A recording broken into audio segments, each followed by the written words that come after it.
চমৎকার অনুষ্ঠান, দিনী অনুষ্ঠান। এর মধ্যে আমরা কি কাম করব? আল্লাহ রাসূলের পথ দেখব, মানব, শুনবো, মানব। তার সাথে আরেকটি কথা আছে, মুজাদ্দিদ হাসান রহমাতুল্লাহ আলাইহি। দুটো মিলেই আমাদের পথ চলা।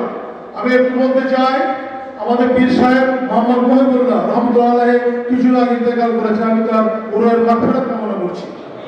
ওনার চমৎকার কথা রয়েছে, উনি জমিয়ত হিজবুল্লাহ সূরা মুজাদ্দালার শেষ আয়াতে বলা আছে হিজবুল্লাহ, তার সাথে আছে হিজবুশ শয়তান। হিজবুশ শয়তানের এগেইনস্টে হিজবুল্লাহ। এই হিজবুল্লাহ বসে আছে সামনে, আমাদের নেতৃত্বে আছে আমাদের পীর সাহেব কেবলা।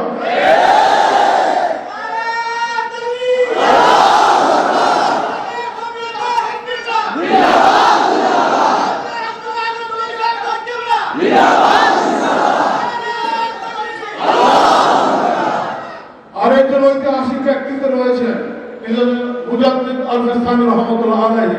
আমরা জানি উনি যে সময় এই ভারতবর্ষে ছিলেন ওই সময় ছিল সম্রাট জাহাঙ্গীর রাজত্ব। তার পিতার নাম কি? সম্রাট আকবর, শয়তান আকবর, যে প্রতিষ্ঠা করেছিল দ্বীন-ই ইলাহি। সেজদা করার অন্তত বাসনা নিয়ে মুজাদ্দিদ আল হাসানিকে গ্রেফতার করেছিল গোয়ালিয়র দুর্গে।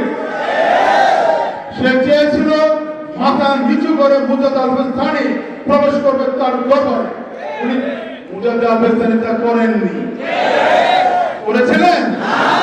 উনি আগে পা দিয়েছিলেন, তারপরে মাথা ঢুকিয়েছেন। এখানে যারা রয়েছেন তারা তারই উত্তর শুনি।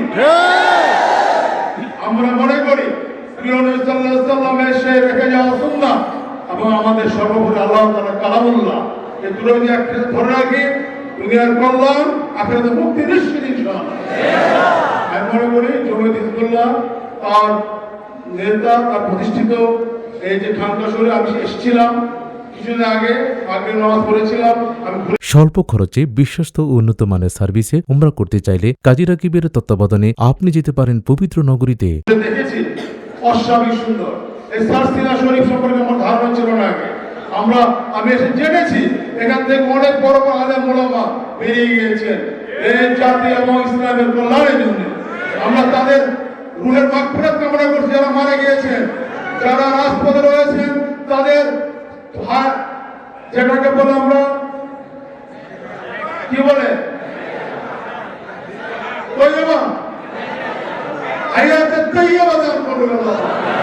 সামনে যারা বসে আছেন হিজবুল্লাহ লোকজন, সামনে যারা বসে আছেন সালসিরা দরবার শরীফের লোকজন, আমরা সবাই মিলে একসাথে ঐক্যবদ্ধভাবে 5ই আগস্টের পরবর্তী পরিস্থিতির প্রেক্ষিতে আমরা একটা সুন্দর সুন্দর বৈষম্যহীন অসাম্প্রদায়িক বাংলাদেশ গড়ে তুলব।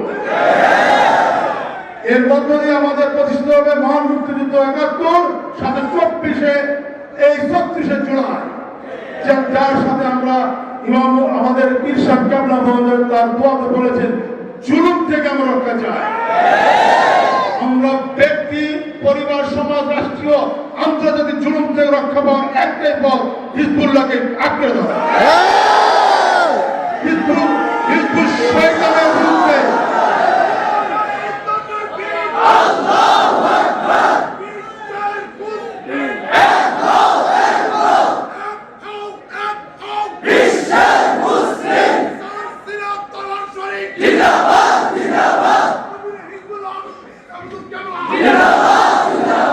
আমি আর সময় দেব না।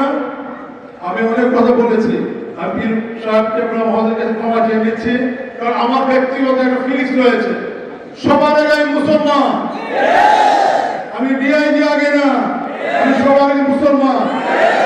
সূরা বনী ইসরাঈল 102 নম্বর আয়াত, ইয়া আইয়ুহাল্লাযীনা আমানু আত্তাকুল্লাহ হাক্কা তুকাতিহি ওয়া লা তামুতুন্না ইল্লা আনতুম মুসলিমিন। মুসলমান না হয়ে মৃত্যুবরণ করো না।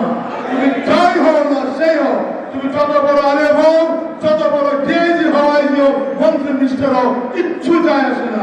সবাই আমাদের প্রকৃত মুসলিম।